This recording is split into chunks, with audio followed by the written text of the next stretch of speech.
O objeto de estudo foi o livro O Urbanismo, no capítulo O Urbanismo Culturalista. Após a Revolução Industrial, as pessoas saíram do campo, onde, apesar do ar puro e da qualidade de vida, elas foram para as cidades em busca de salário, melhores oportunidades e diversão. No entanto, encontraram uma cidade poluída e inchada. Diante disso, surgiram pensadores e estudiosos no âmbito do urbanismo. O culturalismo observou a Revolução Industrial como pessimismo, acreditando que a industrialização desintegrou a unidade orgânica da cidade. Por isso, seu idealismo não aceitou o cenário desequilibrado e procurou o retorno ao passado, considerando uma situação positiva para a realização da vida social na cidade. A nostalgia, usada como estratégia de reconquista das qualidades urbanas do passado, resgatou as formas dos antigos espaços, em especial as configurações medievais. Dentro das diretrizes do urbanismo culturalista, podemos citar sobre a cidade ser circunscrita dentro de limites precisos, contrastando com a natureza ao redor. Dimensões modestas, baseadas na Idade Média, a ausência da geometria irregular e a assimetria do traçado urbano, a arte e a higiene de igual importância e nada de protótipos. Cada lote, cada construção tem suas dimensões particulares. Dentro do urbanismo, podemos citar autores como, por exemplo, Camilo Sitti. Nascido em Viena, ele foi um arquiteto e historiador da arte austríaco, diretor da Escola Imperial e Real das Artes Industriais de Viena. Seus conhecimentos da arqueologia medieval e renascentista inspiraram-lhe uma teoria e um modelo de cidade ideal que se desenvolveu na obra Construção da Cidade segundo seus princípios artísticos, de 1889. Foi considerado o primeiro pensador que olha para a cidade do passado sob o ponto de vista estético, porque tinha fascínio pela cidade medieval, por como as pessoas se relacionavam, os bairros e a relação cidade e pessoas.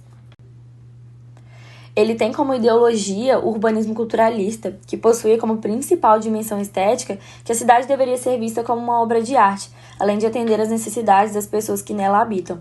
Ele dizia que toda arte verdadeira devia ter em sua base no impulso nacional do povo.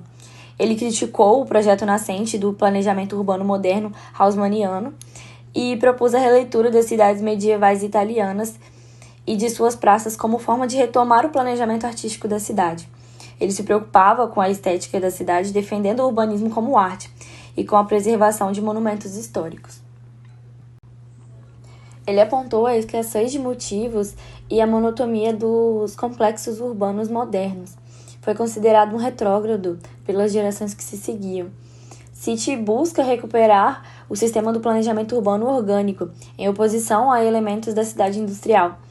Ele estudou a função e distribuição das praças públicas a fim de que voltassem a ser um centro cívico urbano.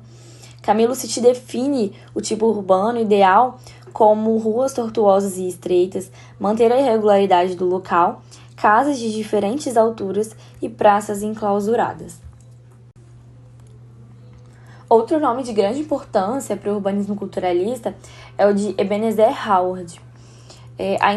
Dentro do urbanismo culturalista, ele resgata os costumes passados, mas diferente de Sitti, ele não leva como referência cidades antigas e medievais. Ele nasceu em Londres em 1850, foi militante desde o movimento socialista inglês, autodidata. Howard foi criador da cidade de Jardins, uma cidade utópica em que as pessoas viviam harmonicamente juntas com a natureza. Quando jovem, ele migrou para os Estados Unidos e foi nesse período que ele começou a refletir sobre os meios para melhorar a qualidade de vida das pessoas. Ele foi marcado pelo utópico romance de 1888 de Edward Bellamy e pelo Tratado Econômico de Henry George, refletindo bastante sobre as questões sociais. Ele não gostava da maneira com que as cidades modernas estavam se desenvolvendo e por isso ele pensava que os indivíduos deveriam viver em lugares que combinassem com os aspectos da cidade e do campo. Nessas obras residem as fontes da sua única publicação intitulada de Cidades e Jardins de Amanhã. Foi nessa obra que estava exposta a sua teoria da Garden City. O êxito imediato da sua obra levou a fundar a Associação das Garden Cities.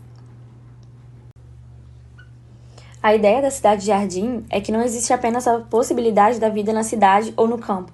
Combinadas podem resultar num modo perfeito. A cidade e o campo sendo considerados como dois ímãs, buscando atrair para si a população. Vemos no Imã Cidade, comparado ao Imã Campo, as vantagens dos altos salários, das oportunidades de emprego. Vemos tendência ao progresso e locais de diversões muito atraentes. Mas essas vantagens são compensadas pelo alto valor do aluguel, do preço de vida das pessoas e das horas excessivas de trabalho. Isso faz com que reduza o valor dessas coisas boas. Há no campo belas paisagens e parques sensoriais, mas os aluguéis mais baixos são consequências dos salários mais baixos, além da falta de diversão, que faz com que a luz do sol e o ar puro não sejam suficientes. Nenhum dos dois ímãs satisfaz completamente, sendo assim o homem deve desfrutar da sociedade e das belezas do campo. Os ímãs têm que se tornar um só. O propósito do livro é mostrar a possibilidade da construção do imã cidade-campo. O objetivo é elevar o nível da saúde e do bem-estar de todos os habitantes. A cidade-jardim deve ocupar uma superfície de 400 hectares. Será de sua preferência de forma circular, com um raio de um pouco mais de 1 quilômetro. 6 bulevares magníficos atravessam a cidade, dividindo em 6 partes ou bairros. No centro, um espaço dedicado a um belo jardim e em volta edifícios públicos. O resto do grande espaço será fechado por um palácio cristal, que inclui grandes espaços de recreação de acesso fácil a toda a população. Existe um cinturão de casas muito bem construídas e levantadas, observando a arquitetura e a disposição. Podemos observar alguns jardins comunitários e cozinhas cooperativas. A Avenida Central possui 125 metros de largura e forma um cinturão verde de mais de 5 quilômetros de comprimento. No anel exterior da cidade são dispostas as manufaturas, as lojas, os mercados, depósitos de carvão e madeira, instalados que colocam ao longo da estrada de ferro circular que rodeia toda a cidade e que se comunica em ramificações. Isso permite carregar diretamente os vagões com as mercadorias, proporcionando grande economia de gastos com embalagens, transportes, além de diminuir os tráfegos na rua. Enquanto a cidade é ocupada por vários negócios, carreiras e profissões, os fazendeiros e outros produtores podem oferecer o seu produto a quem eles desejarem. O negócio é realizado nas lojas do Palácio Cristal, são levados não pela administração da cidade, mas por diversos indivíduos da mesma sociedade. O número de comerciantes, no entanto, é limitado. Existe um controle, de ramo do comércio, onde não existe mais de um mesmo ramo dentro do Palácio Cristal. Logo, nenhum espaço possui o mesmo negócio que você. Porém, se houver queixas do público sobre o serviço, pode haver a possibilidade de abrir um negócio concorrente. Howard finaliza concluindo que não se pode deter a marcha do progresso. As cidades superpopulosas cumpriram a sua missão. Elas foram construídas por uma sociedade baseada no egoísmo, caracterizando que não devemos tomar como certa as grandes cidades. A pergunta a ser feita é se podemos obter melhores resultados. Raymond Wynne foi um urbanista culturalista nascido também na Inglaterra. Durante a sua juventude, ele trabalhou como engenheiro aprendiz e nessa época, observando as duras condições de vida e trabalho dos operados, Wynne inicia, assim como Howard, a se interessar pelas questões sociais.